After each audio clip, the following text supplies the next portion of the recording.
मरकजी वजारत तालीम की ताज़ा गाइडलाइंस के तहत स्कूल खोलने के इख्तियारात रियासती सरकारों को दिए जाने के बाद जम्मू कश्मीर में स्कूल खोलने का मुतालबा तेज। प्राइवेट स्कूल एसोसिएशन ने की 15 फरवरी से स्कूल खोलने की मांग। प्राइवेट ट्यूशन सेंटरों पर ऑफलाइन पाबंदी को बताया बिला जवाज। कहा कोविड का कोई कैलेंडर नहीं, कोविड के साथ जीना वक्त की अहम जरूरत है।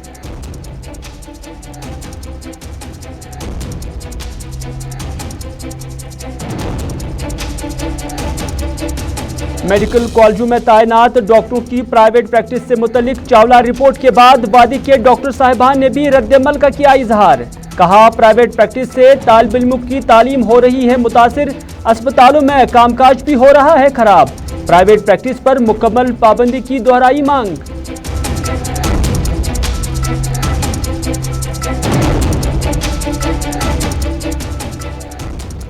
और वादी कश्मीर में महकमा सेहत का हाल भी बेहाल। पटन ट्रॉमा अस्पताल में 11:15 बजे तक डॉक्टर साहिबान दस्तयाब न होने के खिलाफ मरीजों ने बरहमी का किया इजहार।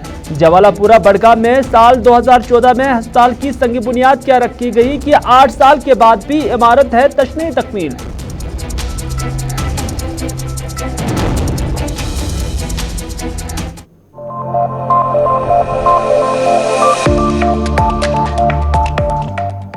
बिस्मिल्लाहिर्रहमानिर्रहीम, अस्सलाम वालेकुम। आप सभी का खैर मकदम है। आप देख रहे हैं प्रोग्राम स्पेशल रिपोर्ट अपने मेज़बान मीर हिलाल हांजुरे के साथ। नाज़रीन, आपको याद ही होगा कि चावला रिपोर्ट हाल ही में आया था। ऑनरेबल कोर्ट की डायरेक्शंस पर यह कमेटी बनाई गई थी और इस कमेटी ने ये तजवीज़ दी थी, ये तजावीज़ दी थी कि जितने भी मेडिकल कॉलेजेस हैं वहाँ पर जो डॉक्टर साहिबान तैनात है, जो फैकल्टी के डॉक्टर साहिबान हैं, जो प्रोफेसर साहिबान हैं, उनकी प्राइवेट प्रैक्टिस पर पाबंदी आयद होनी चाहिए और इसे एक उसूल और ज़ाबिता बनाया जाए। और उसको ये भी कहा कि जो कोई डॉक्टर इस हवाले से प्राइवेट प्रैक्टिस करे तो उससे एक ऑफेंस समझा जाए। इस डॉक्टरों की इस छुट्टियों को लेकर या उसके साथ साथ डॉक्टर साहिबान की जो प्राइवेट प्रैक्टिस है उसको लेकर हम मुख्तलिफ डॉक्टर साहिबान के साथ बात भी करेंगे। डॉक्टर निसारुल हसन हमारे साथ दस्तयाब भी होंगे, लेकिन उस खबर से पहले हम बात करेंगे वादी कश्मीर के अंदर जो कोचिंग सेंटर्स हैं उन पर पाबंदी आयद है। इन्हें ऑफलाइन एजुकेशन वो फराहम नहीं कर सकते हैं। और आपको याद ही होगा कि कल ही मरकज़ी वजारत तालीम की जानिब से नई गाइडलाइंस जो है वो स्कूलों के लिए तरतीब दी गई हैं और इन गाइडलाइंस के तहत यही कहा गया है कि जो प्रोटोकॉल या जो SOPs हैं उस पर अमल करना बहुत ज़रूरी है। ताहम अगर किसी भी रियासत में स्कूल खोलने होंगे तो उसका इख्तियार उन रियासतों की सरकारों को दिया गया है, वहाँ के जो एडमिनिस्ट्रेशन है, कंसर्न एडमिनिस्ट्रेशन हैं, उन्हीं को दिया गया है। अब जम्मू कश्मीर के अंदर भी इस हवाले से मांग बढ़ रही है और यहाँ पर भी कहा जा रहा है कि 15 फरवरी से बाद यहाँ पर स्कूलों के अंदर तालीम ऑफलाइन शुरू होनी चाहिए, नंबर 1। नंबर 2 ये भी कि जो प्राइवेट कोचिंग सेंटर्स है जहाँ पर अभी ऑफलाइन एजुकेशन पर पाबंदी है, वहाँ से भी कहा जा रहा है कि ये बिला जवाज़ है और यहाँ पर भी पाबंदी हटनी चाहिए। और प्राइवेट स्कूल एसोसिएशन के जम्मू कश्मीर के चेयरमैन हैं GN वार, उन्होंने गुलिस्तान न्यूज़ के साथ बात की और गुलिस्तान न्यूज़ के साथ बात करते हुए उन्होंने कहा कि कोविड का कैलेंडर नहीं है, अब कोविड के साथ जीना ही पड़ेगा।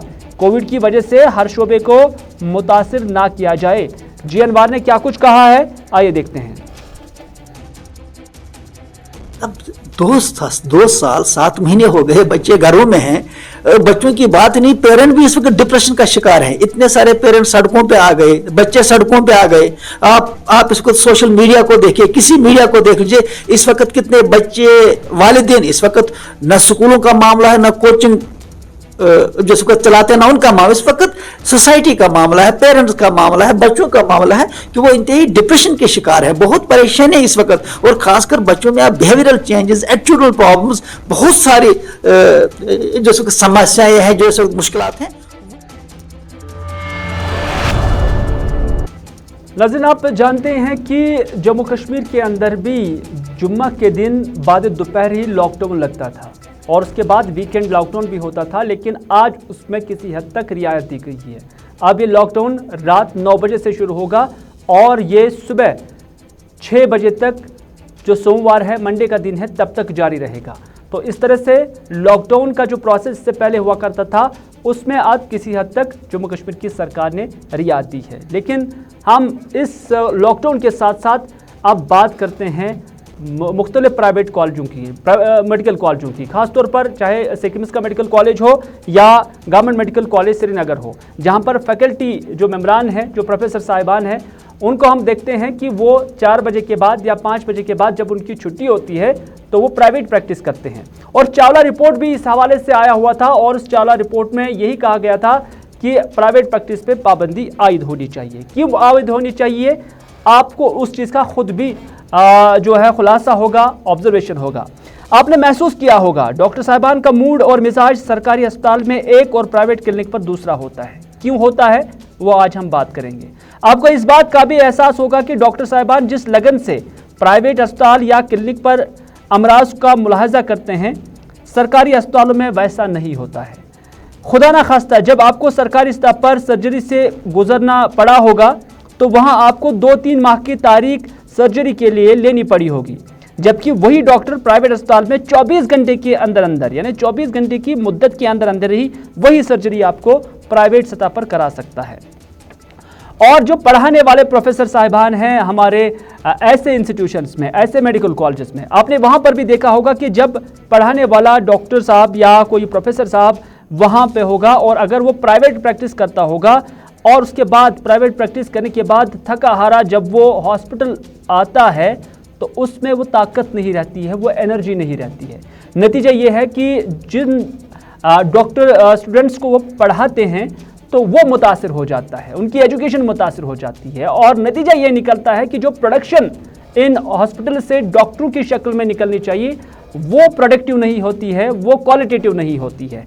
यही वजह है कि जो चावला रिपोर्ट आया है, ऑनरेबल जो हाई कोर्ट की डायरेक्शंस पर जो कमेटी बनाई गई थी उसमें भी इसी तरह की सिफारिशात का इजहार किया गया है और इस बात को बहुत ज़रूरी करार दिया गया है कि जम्मू कश्मीर के अंदर जितने भी ये कॉलेजेस हैं, जितने भी मेडिकल कॉलेजेस हैं, वहाँ पर जो फैकल्टी मेम्बरान हैं उनकी प्राइवेट प्रैक्टिस पर पाबंदी आयद की जाए। उससे न सिर्फ आप डॉक्टरों की जो प्रोडक्शन है, जो क्वालिटेटिव प्रोडक्शन है वो हासिल कर सकते हैं, बल्कि जो काम काज है हॉस्पिटल्स के अंदर भी वो भी आप ठीक कर सकते हैं।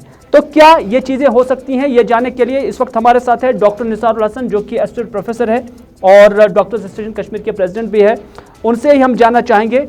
डॉक्टर साहब आपका खैर मकदम है और आपसे जानना चाहेंगे कि जो डॉक्टर साहब, चूँकि आप भी इस पेशे के साथ वाबस्ता है, आपसे जानना चाहेंगे कि जब भी किसी डॉक्टर साहब को 7 या 8 घंटे की ड्यूटी किसी हॉस्पिटल में दी जाती है और उसके बाद उससे कहा जाता है गवर्नमेंट की स्तर पर, गवर्नमेंट की तरफ से कि आप रेस्ट करें ताकि आप रिफ्रेश हो जाएंगे, कल आप रिफ्रेश होके आ जाएंगे, आप थके हारे नहीं आ जाएंगे, आपको खाने पीने का आराम का मौका दिया जाता है और ये गवर्नमेंट की तरफ से आपको दी जाती है ताकि आप अगले दिन रिफ्रेश होके आ जाएंगे, अच्छी तरीके से आ जाएंगे, आप पढ़ा भी सकते हैं और आप जो पेशेंट्स हैं उनका इलाज व मुआवजा भी कर सकते हैं। लेकिन अगर इस मुद्दत के दौरान, इस वक्त के दौरान शाम 5 बजे से 4 बजे से लेकर शाम तक या सुबह 10 बजे तक वही डॉक्टर साहब प्राइवेट प्रैक्टिस करता है, थके हारे फिर हॉस्पिटल आता है, तो क्या आपको लग रहा है कि वो अपने पेशे के साथ इंसाफ करता है और उसके साथ साथ जो एक प्रोडक्शन है डॉक्टर्स की शक्ल में, जो स्टूडेंट्स उनके होते हैं, क्या आपको लगता है कि वहाँ पर वो इंसाफ करता है?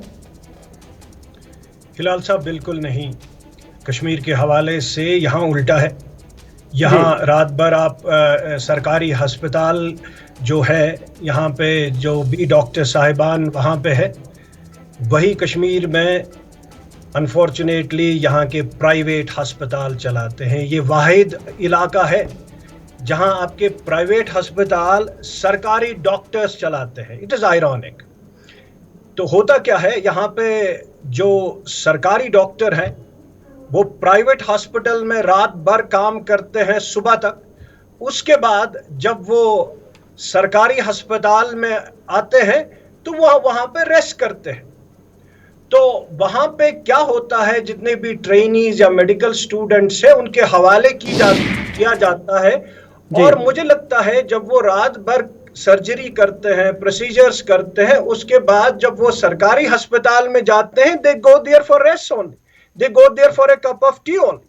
It is because it is not humanly possible कि आप प्राइवेट सेक्टर को भी होल्ड कर सकते हो, वहां पे भी रात भर काम कर सकते हो, उसके बाद दिन में भी वहां पे सरकारी अस्पताल में जब आते हो आप वहां पे काम कर सकते हो। तो it is not humanly possible. इसीलिए हमने बार बार ये कहा है कि खास तौर पर मेडिकल कॉलेजेस के हवाले से there is no provision of private practice for senior doctors in medical colleges, क्योंकि इनकी ह्यूज रिस्पॉन्सिबिलिटी होती है, न सिर्फ पेशेंट केयर बल्कि मेडिकल एजुकेशन। दैट मीन्स इनको एमबीबीएस स्टूडेंट्स को पढ़ाना होता है, एमडी स्टूडेंट्स को पढ़ाना होता है, इनको डीएम स्टूडेंट्स को पढ़ाना होता है। It's a huge responsibility. आप देखते हो कि कि कैसे डॉक्टर्स हम आजकल प्रोड्यूस करते हैं, जो बाकी मुल्कों के जो बांग्लादेशी डॉक्टर्स हैं बाकी दे हैव टेकन ओवर। क्योंकि मुझे लगता है कि इस प्राइवेट प्रैक्टिस की से न सिर्फ पेशेंट केयर सफर हो रहा है बल्कि मेडिकल एजुकेशन पढ़ाई भी सफर हो रही है, पढ़ाई भी सफर हो रही है। डॉक्टर साहब, क्या आपको नहीं लग रहा है कि इस तरह का जो प्रैक्टिस है वो रुकना चाहिए, क्योंकि इससे रिसर्च पे भी काफी असर पड़ता है। हम देखते हैं कि हमारे डॉक्टर साहब आप रिसर्च भी नहीं करते हैं, जब उन्होंने अपना सारा टाइम कंज्यूम किया है प्राइवेट प्रैक्टिस पे, प्राइवेट सर्जरीज पे, प्राइवेट हॉस्पिटल में, प्राइवेट ओपीडीज पे। तो रिसर्च की बात ही नहीं है। We don't have any original research here. Medical education की बात ही नहीं है। आप देखते हो कि कैसे डॉक्टर्स प्रोड्यूस करते हैं हम आजकल, तो that is a reflection of what medical education is going on in medical colleges.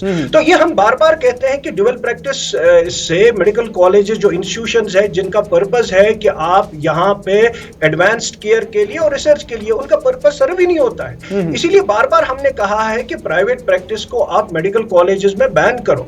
और उसी हवाले से जब 2018 में एक बिल दायर की, उन्होंने एक कमेटी तश्कील की। उसमें न सिर्फ चावला साहब हैं बल्कि डॉक्टर शौकत जरगर जो डायरेक्टर है स्किम्स के फॉर्मर डायरेक्टर, और डॉक्टर कैसर जो फॉर्मर प्रिंसिपल है, एक और डॉक्टर साहिबान है जो मेडिकल कॉलेज चंडीगढ़ के हैं। तो वो ये चारों लोग इस पर रजामंद हो गए हैं कि मेडिकल कॉलेज का जो रूट कॉज है डिटोरिएशन का वो प्राइवेट प्रैक्टिस है, इसको इमीडिएटली बैन करो। उन्होंने 2-4 दिन पहले जो रिकमेंडेशंस दी है उसमें ये साफ साफ लफ्जों में कहा है कि प्राइवेट प्रैक्टिस को बंद करो, न सिर्फ बंद करो बल्कि they have gone one step ahead कि इसको ऑफेंस बनाओ। बिल्कुल। डॉक्टर साहब, ये भी जानना चाहेंगे, हम हॉस्पिटल के अंदर देखते हैं कि जब भी कोई पेशेंट जाता है और अगर उसे सर्जरी करनी होगी तो उसको डेट दिया जाता है 2 महीने के बाद, 3 महीने के बाद का वक्त। क्या ये प्राइवेट प्रैक्टिस वहां पर भी हावी हो जाती है इन चीजों को लेकर? यही वजह है कि पेशेंट केयर नहीं मिलता है, जबकि सेम डॉक्टर जब प्राइवेट जाता है उसी पेशेंट को प्राइवेट हॉस्पिटल में सर्जरी कर जाता है। हॉस्पिटल में वो 8 घंटे के अंदर एक सर्जरी करता है, जबकि प्राइवेट वो कई सारी सर्जरीज करता है। ठीक है, इसकी it is not the fault of the doctor who is selected as a faculty member, ये फॉल्ट है सिस्टम का। Once you are allowing that private practice, उसका जो अटेंशन रहता है जब वो सिलेक्ट होता है faculty as a faculty member medical colleges में, उसके बाद उसका एक ही दिमाग में होता है कि कैसे अपने आप को वो प्रोजेक्ट करे एज अ प्राइवेट प्रैक्टिशनर। फिर क्या करता है वो, उसका अटेंशन जो है प्राइवेट क्लिनिक की तरफ होता है, प्राइवेट अस्पतालों की तरफ होता है, और उसी को देख के वो वेटिंग टाइम जो है इंक्रीज करता है। सर्जरीज को जो डेट्स आपको जो मिलते हैं वो प्रोलॉन्ग्ड होते हैं, 6 महीने के बाद, 1 साल के बाद जो प्रोसीजर्स है उनको डिले, इसीलिए डिले होता है ताकि वो पेशेंट बेचारा मजबूर होता है फिर वो प्राइवेट क्लिनिक उसके प्राइवेट क्लिनिक्स पे जाने के लिए। ये फॉल्ट है बेसिकली जब इसको अलाउ आपने किया है ड्यूअल प्रैक्टिस को। तो जो ये कंसल्टेंट है इसका दिमाग में एक ही चीज रेस लगी होती है मेडिकल कॉलेज में कि किस कंसल्टेंट को प्राइवेट क्लिनिक में 4 बजे के बाद ज्यादा पेशेंट्स होते हैं। इन्होंने यहां तक कि टाउट्स जो है वहां पे हॉस्पिटल एम्प्लॉइज वो रखे हुए हैं कि ये डॉक्टर साहिबान जो है बड़े डॉक्टर जो राउंड करता है, इसका क्लिनिक फलानी जगह है, आप वहीं जाओ, यहाँ इसके आपको टाइम नहीं मिलेगा। यहाँ आप देखो, यही डॉक्टर आपने कहा था 1 या 2 सर्जरी हफ्ते में करता है, यही डॉक्टर ही operates dozens of patients in a week in a private sector. तो यही एक माफिया सा बन गया है मेडिकल कॉलेजेस में, इसलिए it takes a heavy toll on poor patients. देखो, हम प्राइवेट सेक्टर के खिलाफ नहीं है, बिल्कुल हम प्राइवेट सेक्टर के खिलाफ नहीं है, लेकिन दुरुस्ती जो है गवर्नमेंट सेक्टर पे करने की जरूरत है। डॉक्टर निसारुल हसन साहब, आपका बहुत बहुत शुक्रिया अपना कीमती वक्त देने के लिए। Associate professor doctor Nisarul Hasan medical college Srinagar जो हमारे साथ बात कर रहे थे और यही कहते थे कि किस तरह से सिस्टम को दुरुस्त करने की ज़रूरत है, क्योंकि जिस नवियत से, जिस हालात से हमारे हॉस्पिटल्स अभी गुजर रहे हैं और उसमें हम देख रहे हैं कि किस तरह से मुतासिर हो रहा है जो पेशेंट केयर के साथ साथ जो मेडिकल एजुकेशन है वो भी मुतासिर हो रही है, और उस पर क्या कुछ करने की ज़रूरत है वो डॉक्टर निसारुल हसन ने भी कहा। और जो डॉक्टर चावला की रिपोर्ट है वो भी इसी हवाले से आई है। अब देखने वाली बात होगी कि इस पर किस तरह से पेशरफ्त होती है।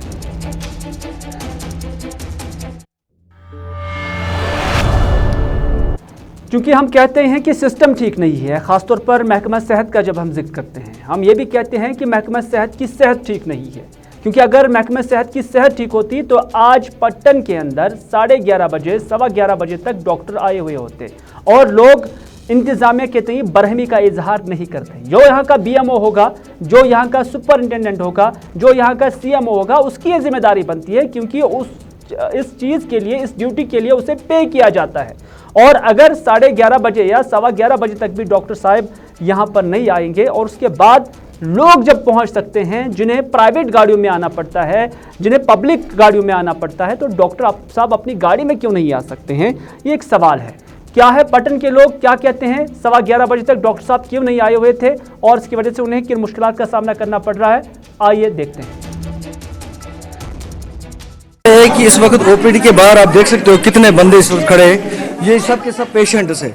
और इस वक्त आप टाइम भी देख सकते हो, इस वक्त टाइम 11:08 है, कोई भी डॉक्टर मौजूद नहीं है, जबकि आना भी चाहिए था। 2-4 डॉक्टर यहाँ होते हैं फ्राइडे को, जिसमें आर्थो डॉक्टर, बाकी जितने भी डॉक्टर हैं। लेकिन बदकिस्मती ये है कि जो नाइट का डॉक्टर होता है उसका काम है कि वो आके 10 बजे तक सुबह बैठता है, 10 बजे के बाद वो रिलीव करने के लिए बाकी जो डॉक्टर है वो आते हैं। लेकिन ये अलमिया है, एक डॉक्टर इस वक्त आ चुका है, बाकी सब के सब डॉक्टर इस वक्त। चले, नाइट पे जो डॉक्टर था वो अपने टाइम पे निकल चुका है, यानी 10 बजे उसको निकलना था, वो निकल गया है। लेकिन जिस डॉक्टर साहब को 10 बजे आना था वो 11:15 बजे तक भी नहीं आया है। ये उस वक्त हमारे नुमाइंदे वहाँ पर थे और उन्होंने 11:15 बजे का टाइम नोट किया। उसके बाद डॉक्टर साहब कब आए होंगे या आए भी होंगे वो अल्लाह ही जानता है। लेकिन जवालापुरा बड़गाम का भी इसी तरह की तस्वीर हम आपको दिखाएंगे। ये यहाँ पर जो बिल्डिंग बन रही है ये हॉस्पिटल की बिल्डिंग है और आप हैरान हो जाएंगे कि साल 2014 में इस बिल्डिंग की संग बुनियाद रखा गया है और उस वक्त जिस शख्स से इस अस्पताल की तामीर के लिए ज़मीन ली गई थी उस शख्स को ये कहा गया था कि आपको मुआवजा दिया जाएगा और ये एक सिस्टम का हिस्सा भी है, ये प्रोसीजर भी है कि उसे मुआवजा देना है। लेकिन ना ही उस शख्स को मुआवजा दिया गया और ना ही वो शख्स अब इस अस्पताल इमारत की तामीर की इजाज़त देता है। नतीजा ये है कि 8 साल बीत गए और यहाँ पर यह हॉस्पिटल बिल्डिंग नहीं बन रही है। और इससे क्या हुआ, जो मकामी लोग हैं वो परेशान हैं, क्योंकि वो कहते हैं कि उन्हें अब इलाज व मुआवजे के लिए अगर उन्हें ज़ुकाम भी होगा, बुखार भी होगा, तो उन्हें या तो बड़गाम जाना पड़ता है या कि फिर उन्हें SMH जाना पड़ता है, क्योंकि उनके इलाके में साल 2014 से अस्पताल बन ही नहीं रहा है। स्टार्ट वनकस 2024 चलान वनुक तन गई ना कम्प्लीट कहें ये अंदर एम्बुलेंस तस्पिटलस सो न वनुक तक महरम ड्यूटी वर कून निम वनकस मजूर पेश दोहस जान रपस 400 अगर तमिस शामनस घर खानदार इन बेमार पुन मोल मोज तमिस 1000 रपये लगान बड़गोम तक किराय 2000 रपये। बांडीपुरा का भी हाल आपको सुनाते, लेकिन वक्त हो चला है। लेकिन जाते जाते आपको ये भी बताते चले कि साबिका डायरेक्टर हेल्थ कश्मीर ने एक वादा किया था डिस्ट्रिक्ट बांडीपुरा की जो हॉस्पिटल एडमिनिस्ट्रेशन है उनके साथ कि आपको यहाँ CT स्कैन दिया जाएगा।